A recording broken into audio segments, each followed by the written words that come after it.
back to the steps, 12 steps, secular steps. And number 3, step 3, this is how the traditional one is, made a decision to turn our will and our lives over to the care of God if we understood him. And let's make it more relatable to other people, Jim. Made a decision to commit ourselves to personal growth and change and let go of trying to control everything. So let's make a decision to commit ourselves to personal growth and change and let go of trying to control everything. What is it about the third step, Mike? What is it about the third step that helps people? And what is it about the third step that makes people drag their feet? That's a good question.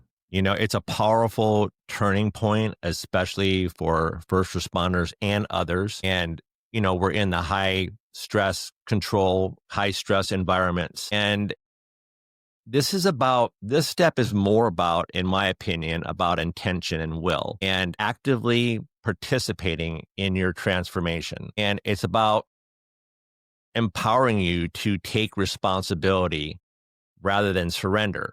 And it's a process of change and stopping the relying of your own self-will. And I don't know if you've ever heard about it before, but they say it in recovery, self-will run riot. So when I rely solely on my self-will and I have this perceived control of handling any situation, a lot of us shy away from getting help because we feel like we should have everything in order, right? We should be able to take care of whatever we need to be taken care of. But this step is more related to making a conscious decision and to work on your recovery. All right. We got through step 1 and step 2, right? But not waiting for the right moment, right? Not putting it off, saying this is the right moment right now, starting now. And whether you're 100% ready or not sure where you're going, just starting this will definitely start changing things in your life. And growth does not happen by accident. Growth does not happen in comfort. It takes work and it takes commitment.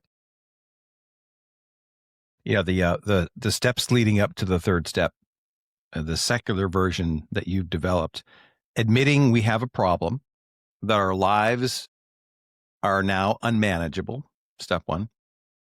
Step 2, come to believe that we need support and we need tools beyond our current resources to restore us to well-being. And then step 3 is now it's time to make a decision. We've admitted, we've come to believe. Now it's going to be a conscious decision for personal growth and change and to let go of trying to control everything. Yeah, control is a big thing. Control is a big thing. A lot of us have a hard time looking at control and dropping that control and having the patience to move forward because it doesn't happen overnight. This recovery does not happen overnight, and it just takes time, and we have to give ourselves grace.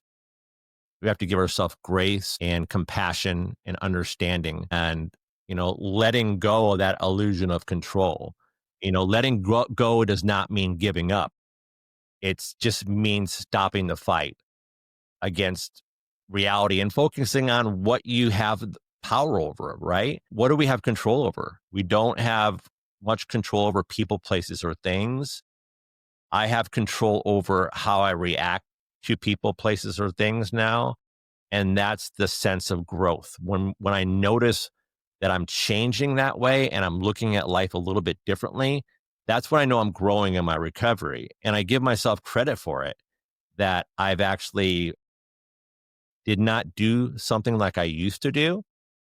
I've changed the direction of my thoughts and my behaviors. That's the biggest thing. I mean, we all have these thoughts going through our minds, but it's when we react to them and we act on them, that's when it becomes a little bit more difficulty sometimes. And getting back to the self-will run riot, sometimes we have that belief that we're alone and we can manage everything by ourselves. And that leads a lot to burnout, bad decisions, and isolation. A lot of us understand what isolation looks like. Isolation can even be in a crowded room with people that you know, It might be your partners. It might be your family members. But being in a crowded room, being in a room of people that love you and feeling completely alone, feeling like you aren't even a part of it. And it's a very dark place to be in, but it's very common.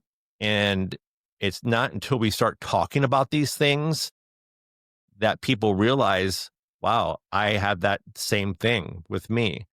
That's what groups are for. That's what process groups are for. That's what being vulnerable is about. Those things that you don't want to talk about, or you're afraid that you're going to be judged by other people.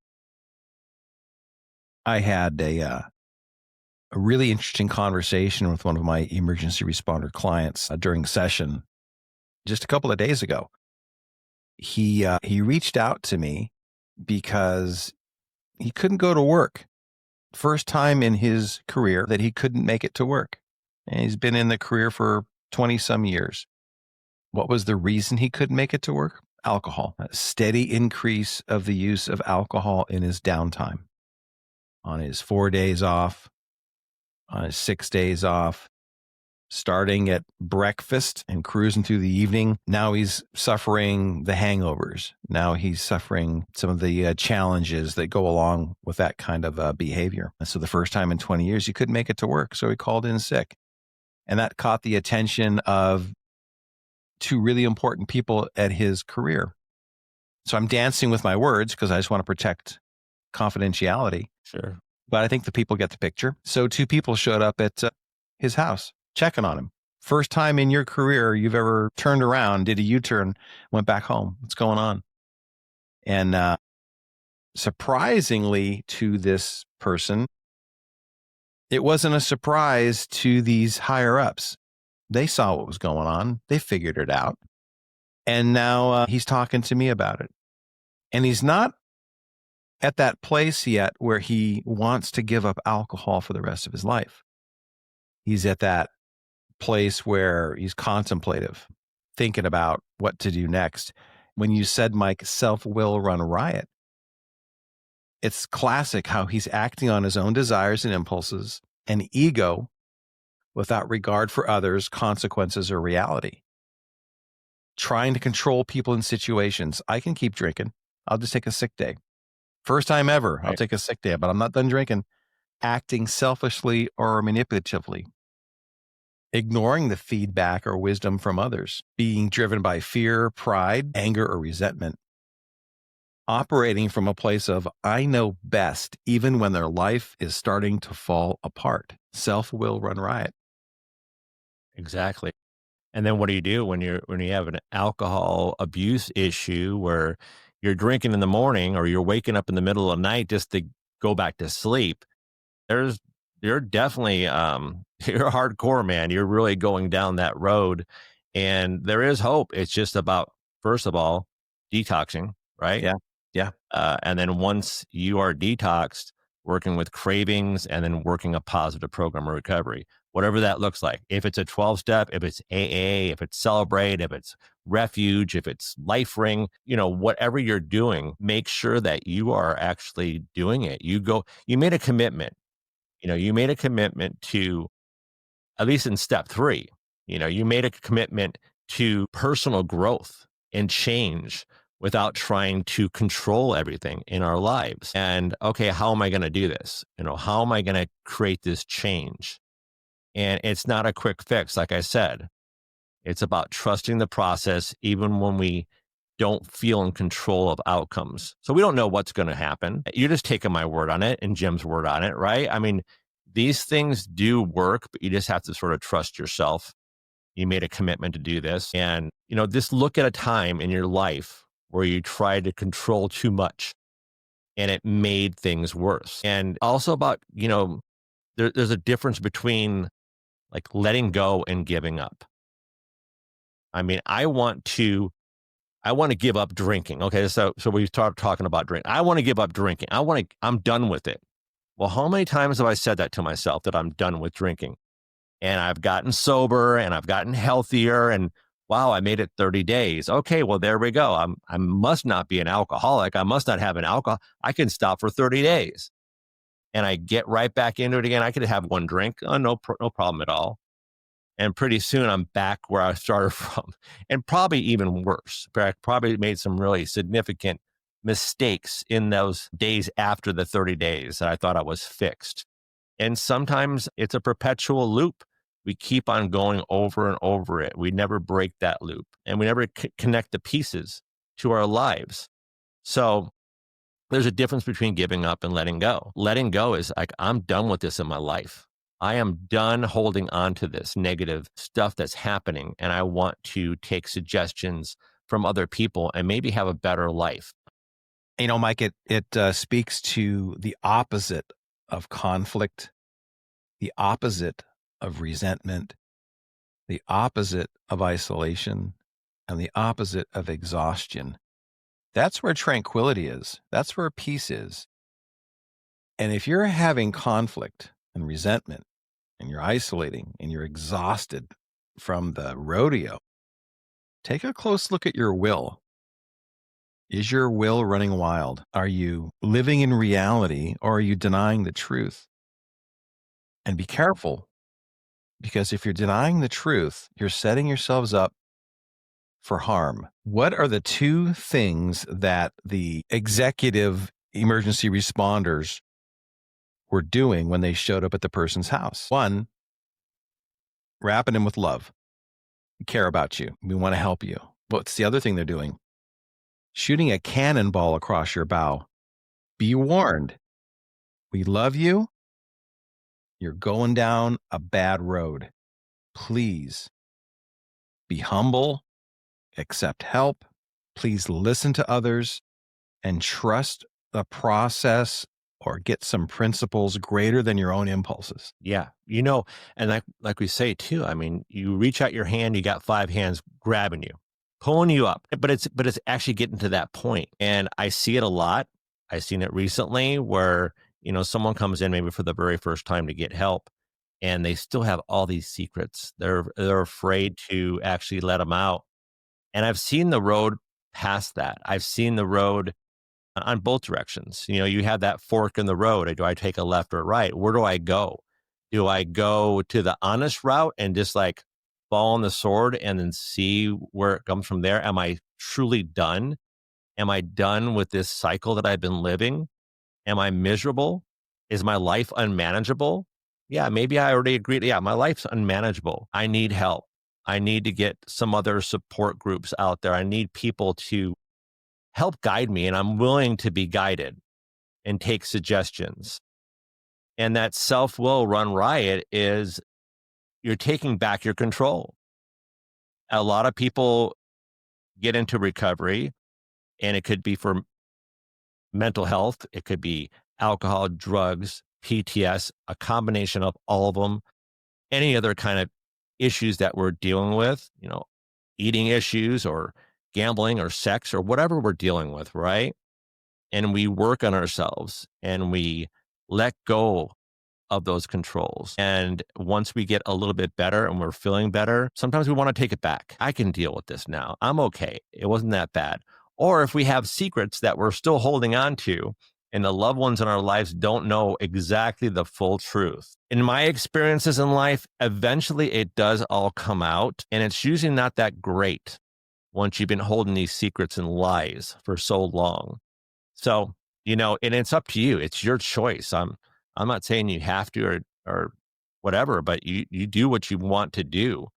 But these are just tools. And if you're listening now and you're trying to contemplate where you're at, hey, that is totally normal. Most of us don't know where we're at, especially when it comes to recovery. We've never done this before. We've never gone 100% in. And if you're not 100% in, you're 100% out. You have to go all the way in. Or let's say, I strongly suggest you go all the way in. You don't have to do anything. Mike, once you mentioned, and we talked about it in one of our podcasts, addiction is trying to kill you. And I use that all the time with clients that are coming to me. And sometimes I change it up and I say, alcohol is trying to kill you.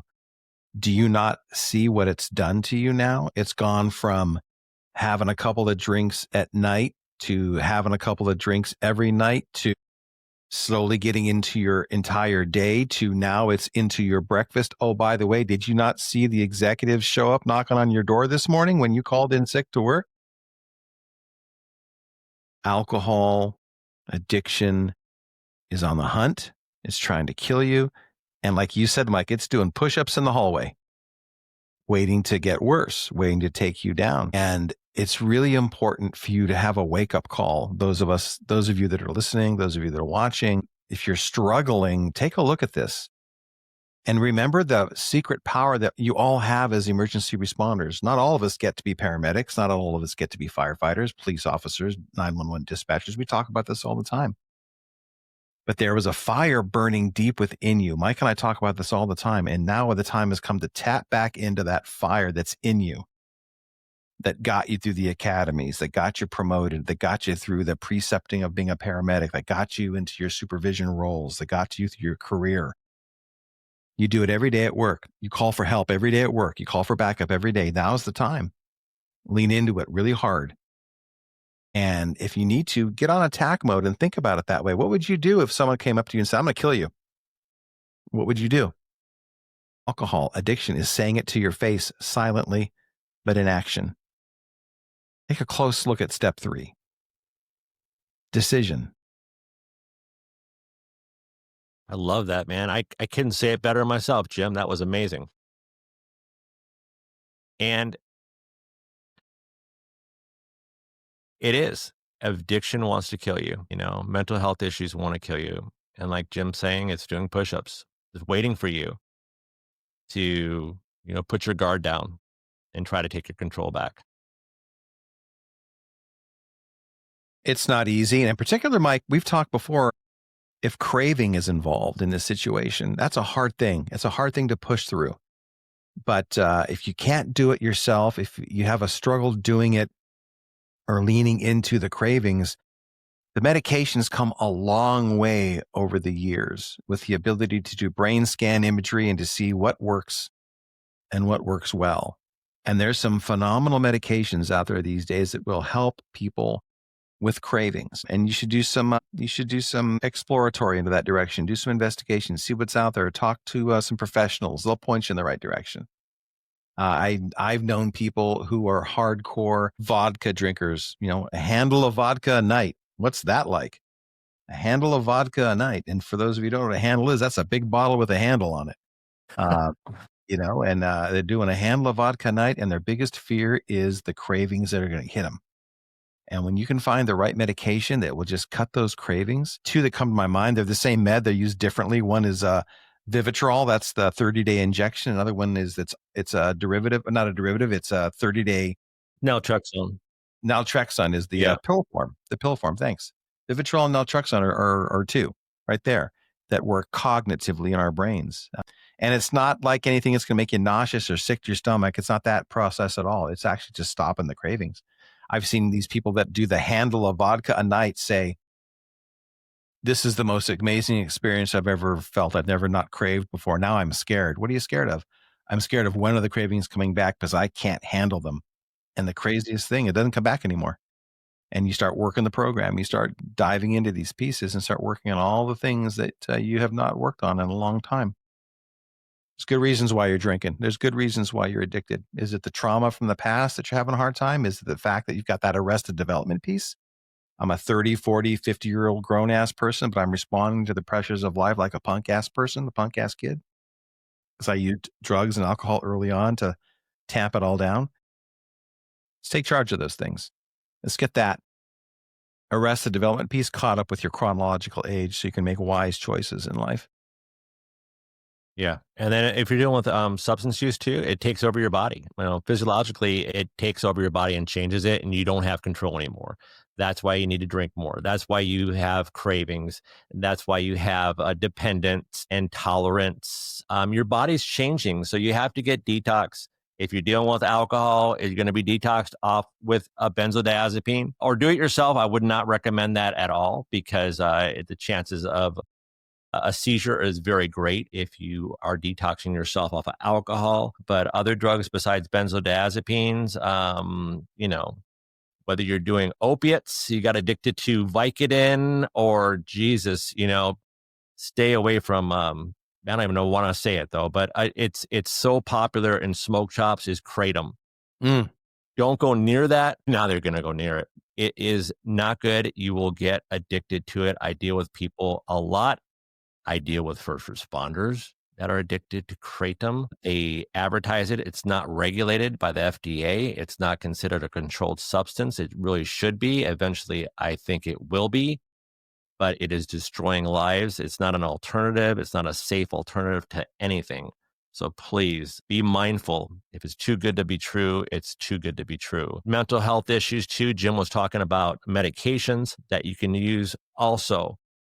Please open up the idea of using medications for your mental health. You don't have a drug or alcohol problem, great. However, you're suffering from PTS, depression, anxiety, or a combination of all those things all at once. You wake up with an overwhelming sense of doom, right? That's very relatable to a lot of us. Well, there's medications you can take that's going to help stabilize your body. Your body's not working like it should be working. Hey, that's the facts. We're human beings. We're not perfect, okay? If you have to sit up in your high horse and say, I don't take medications, I'm not a drug addict, you'll probably remain suffering. The people that I've seen that I've dealt with that face serious trauma in their lives, sometimes they need medications. And when they're willing and they have the courage to actually take the suggestions of a doctor that is prescribing them medications to stabilize their mood, they seem to really work well with that and to get into recovery. Yeah. So there's a lot going on here with the steps, but making it more readable and understandable to anybody suffering from anything or nothing at all. Just practicing these steps in our daily lives will make us better people and feel better about living this life. But it's a decision to commit ourselves to personal growth and change and letting go of controlling everything in our lives. At the end of the day, we're talking about courage. That's a great word. It takes courage to admit that we have a problem. It takes courage to say our lives are now unmanageable. It takes courage to say we need help, we need support, we need tools. Our current tools in our tool belt are no longer working, and we have no peace and tranquility in our lives anymore, and we're hiding the secrets. And it takes courage to make a decision to commit to personal growth and change and let go of trying to control everything. It takes courage to listen to this podcast when it's hitting very close to home right now, but you're still here, and that's a good thing. Take the next step. Ask for help. And always remember, Jim, what do we always remember? HALT and call for backup. Don't get fooled again.